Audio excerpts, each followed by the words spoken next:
দোল পূর্ণিমার দিন চালের পাত্রে গোপনে রেখে দিন এই একটি জিনিস। ঘরের সমস্ত বাস্তু দোষ দূর হবে এবং প্রচুর অর্থ আসবে। ভগবান শ্রীকৃষ্ণের আশীর্বাদে পরিবারের সমস্ত বাধা বিপত্তি দূর হবে এবং পরিবার ভরে উঠবে সুখ, শান্তি এবং সমৃদ্ধিতে। দোল পূর্ণিমা আপনাদের জীবনে অনেক আনন্দের এবং উচ্ছ্বাসের রং নিয়ে আসবে। নতুন বছর অত্যন্ত ভালো কাটবে।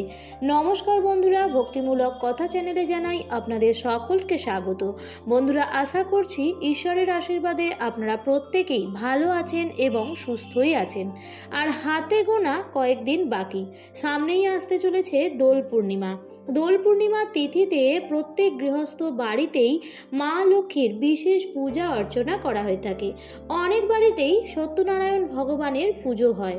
যাদের বাড়িতে রাধাকৃষ্ণের বিগ্রহ প্রতিষ্ঠিত আছে তারা অবশ্যই দোল যাত্রা করে থাকেন। দোল পূর্ণিমার এই তিথি অত্যন্ত পবিত্র এবং পুণ্য একটি তিথি। এই দিনটিতে প্রচুর পুণ্যার্থীরা আছেন যারা গঙ্গা স্নান এবং দান করেন এবং তার সাথে সাথে পূজা অর্চনাও করেন। কিন্তু বন্ধুরা, দোল পূর্ণিমার দিনে পূজা অর্চনার পাশাপাশি যদি আপনারা এই উপায়টি করতে পারেন তাহলে আপনাদের বাস্তুতে অত্যন্ত ভালো এফেক্ট আপনারা পাবেন। এর ফলে আপনার ঘরে সমস্ত রকম বাস্তু দোষ দূর হবে, যার ফলে আপনাদের বাড়িতে অর্থনৈতিক উন্নতি এবং অগ্রগতি আসার পথে যে বাধা আসছিল সেই সমস্ত বাধা এবং বিপত্তিগুলিও দূর হবে। আপনার ঘরে যদি রোগ জ্বালা লেগেই থাকে এবং যার জন্য প্রচুর অর্থ ব্যয় হয়ে যাচ্ছে, তাহলে এই উপায়টি আপনারা করতে পারেন। এই উপায়টি করবার ফলে আপনার পরিবার সুরক্ষিত থাকবে কুনজর থেকে, এবং যে পরিবার কুনজর মুক্ত থাকে, মা লক্ষ্মীর আশীর্বাদ বজায় থাকে, সেই পরিবারে উন্নতি আসবেই অবধারিতভাবে। কিভাবে এই উপায়টি করবেন এবং কখন করবেন এই সমস্ত কিছুই আমি আজকের ভিডিওতে আলোচনা করব।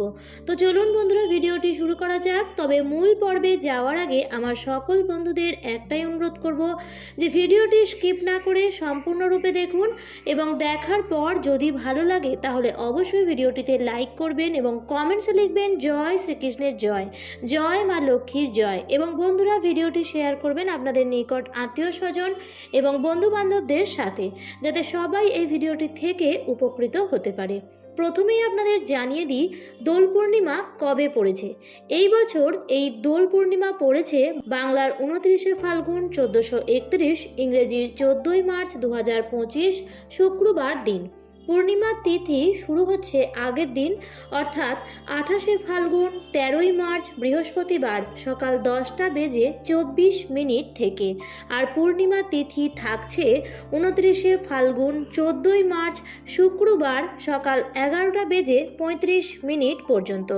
পূর্ণিমা তিথি বৃহস্পতিবার সকালে শুরু হলেও উদয়া তিথি মেনে এই দোল পূর্ণিমা পালিত হবে পরের দিন 29শে ফাল্গুন 14ই মার্চ শুক্রবার দিন, কারণ শুক্রবার সকাল 11:35 পর্যন্ত থাকছে পূর্ণিমা তিথি। বন্ধুরা, আপনারা এই উপায়টি বৃহস্পতিবার অথবা শুক্রবার যে কোনো একদিনে করতে পারেন।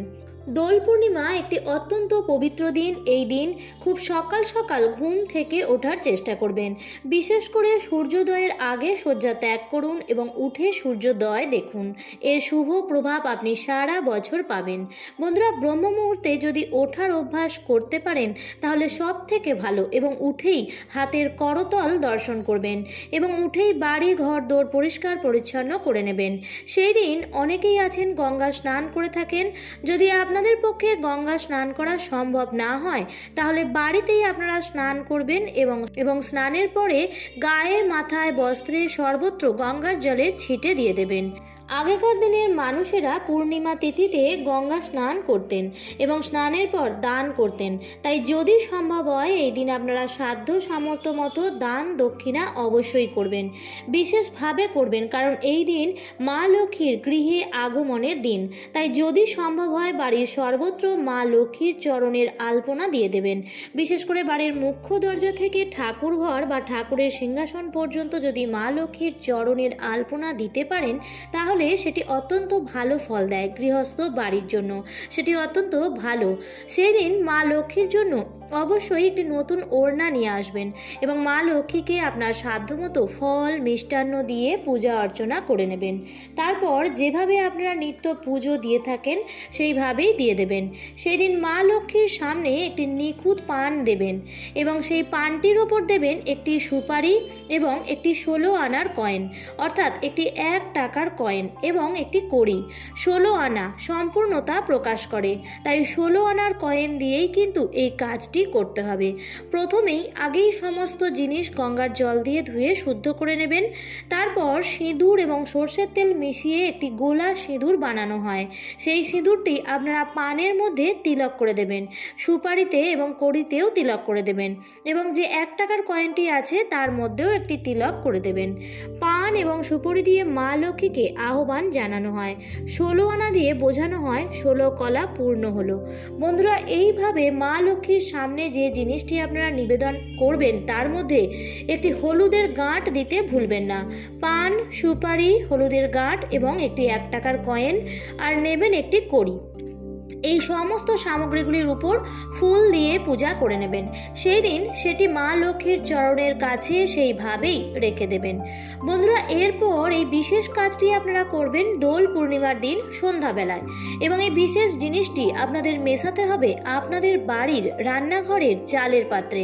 সন্ধ্যাবেলায় যখন আপনারা নিত্য সন্ধ্যা দিতে যাবেন তখন মা লক্ষ্মীর চরণের কাছ থেকে এই সমস্ত সামগ্রী আপনারা তুলে নেবেন এবং সামগ্রীগুলি নিয়ে একটি হলুদ রঙের শালু কাপড়ের মধ্যে মুড়ে মা লক্ষ্মীর চরণে ঠেকিয়ে প্রণাম করবেন এবং মা লক্ষ্মীর কাছে প্রার্থনা করবেন যে আপনি যে সমস্যার সম্মুখীন হয়েছেন সেই সমস্যা থেকে যেন মা লক্ষ্মী আপনাকে উদ্ধার করেন।